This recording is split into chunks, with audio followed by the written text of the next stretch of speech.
ნოდარ დუმბაძე. მწერალი, რომელიც სიკეთისა და ღიმილის უშრე წყაროდ იქცა. რაც უნდა გაგიკვირდეთ. პროფესიით ეკონომისტი იყო, მაგრამ არასოდეს ყოფილა ეკონომისტივით ანგარიშიანი.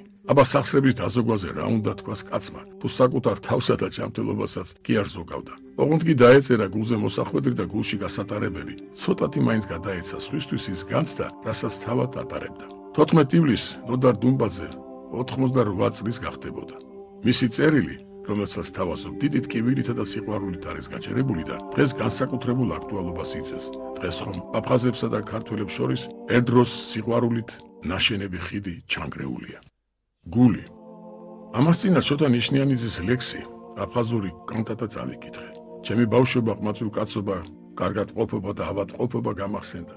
ლექსმა ჯერ სიხარულით ამავსო, შემდეგ სევდა მომგვარა. სულ ბოლოს შური დიახ კეთილი შურით წერა მწერლს. დალოცილო, ეგრე როგორ უნდა გამოართვა კაც სათქმელი სიტყვა პირიდან. ჩემი მორდუ აფხაზეთში იზრდებოდა თარბებთან, ბადეს შლიდან და შვილდისრით ტყეში ნადირს არბევდა, ხვიჩას ზრდიდნენ აფხაზები, ჩაუქა და რაინდა ბეჭზე ორბი შეიფრინეს, ურაიდა, რაიდა. ეს ხომ ჩემზეა დაწერილი, ეს ხომ მე ვარ, ნესტორ ლაკობა, მისი ლამაზი მეუღლე, სარია და მათი მეცხალივით ბიჭი რაუფი გამახსენდა.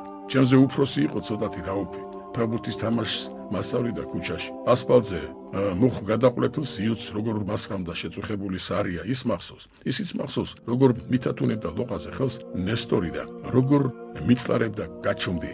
ვაშკაცის ტირილი ვის გაუგონიაო, რაუფის დამნაშავე თვალებიც მახსოვს.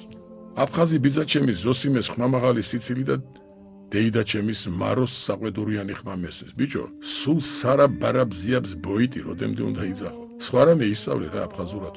თავად ქმრის ხათრით ისეთი აფხაზური ისწავლა, რომ აფხაზურად საბავშვო მოთხრობა დაწერა და წიგნადაც გამოაქვეყნა. ცოდვას ვერ ვიტყვი. ბიძაჩემის კარგი მოქართული გახდა და აფხაზს ვერ ნახავთ, მევრული რომ არ იცოდეს.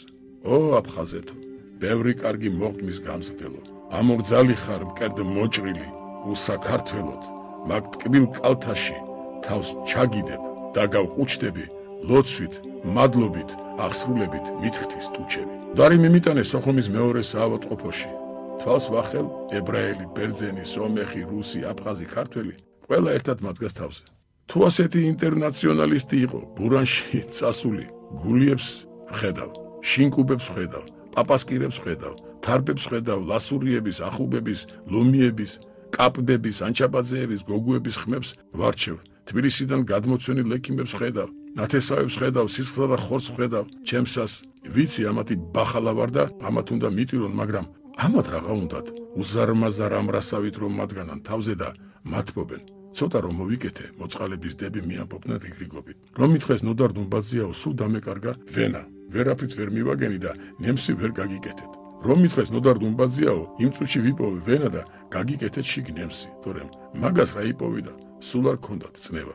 ამ რამდენიმე წლის წინათ გუდაუთაში ერთი კაცი ამიხიბდა ბენზოკალონკასთან. გინდა თუ არა ურიგოდ უნდა გამიშვა.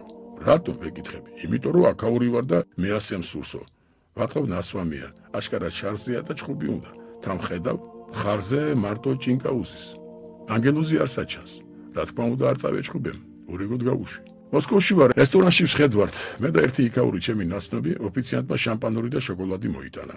ეს მოგართვეს მეუბნება. ვინ ვეკითხები? ვინაობა არ უთქვამს. აი იმ ახალგაზრდა. გამახედა ოფიციანტმა. რესტორნის კართან ლამაზი ახოვანი ვაშკაცი დავლანდე ვხედავ. ხარზე ამასაც ჩემი ჭინკა და ანგელოზი უზის. მეღიმება. ვინ იყო? მეკითხება თანამოსაუბრე. ჩემი აფხაზი მეგობარი იყო. ჩემი მეგობრის ვაჟი. უპასუხე მე. მე რატომ თვითონ არ მოვიდა? უგვირს ჩემს მეინახეს. ახლა ამას როგორ აუხსნა, რატომ არ მოვიდა აფხაზურ ოჯახში აღზრდილი ვაშკაცი? მამამისის თოლკასთან. რატომ არ მომიჯდა გვერდით? რატომ არ გადადო ფეხი ფეხზე? რატომ გამომიცხადა ასე შორიდან სიყვარული და უხმოდ რატომ წავიდა? ალბათ ეჩქარებოდა. უთხარი როხიო. კიდევ ორი ოჩამჩირილი მოსწავლე გოგონა მაგონდება. ერთი აფხაზი, მეორე ქართველი. სანატორიუმში მინახულეს ავადმყოფი. თავიანთი ბაღის პორტოხალი და ლიმონი მომიტანეს. თანაკლასელების სახელით ვიდრე ჩემთან იდგნენ. ძალიან ყოჩაღად ისხდნენ, მაგრამ თვალებით სემლით ჰქონდათ სავსე. რომ წავიდნენ დაივნი და გადავხედე. ამათ ხრებზე მხოლოდ ანგელოზები ისხდნენ და თავჩაკინდრულდი მიდიოდნენ. ჩემი ნახვი დაზაფრულებს ალბათ იმედი გადაუცდათ. ამას რა გადაარჩენს? გადავრჩი ჩემო ძვირფასო გოგონებო და თუ დამიჯერებთ ის თქვენი მოტანილი ლიმონი და პორტოხალი იმ ყველა ამერიკულ და გერმანულ წამალზე უფრო მომიხდა. მადლობელი ვარ თქვენ შემოგეულოთ ჩემი სიცოცხლე. სულ ახლახან ერთ ჩემს ისტორიკოს მეგობარს თხოვე. ჩვენი ისტორიული წარსულიდან აფხაზთა და ქართველთა ძმობის რაიმე ლამაზი ამბავი გაიხსენე მეთქი. დიდხანს იფიქრა, მე უარყოფის ნიშნა თავი გაიქნია. რა იყო, კითხე გაკვირებულმა. არ ძმობის ამბავი ვერ გავიხსენე და ის როგორღა გავიხსენე, ასე მიპასუხა.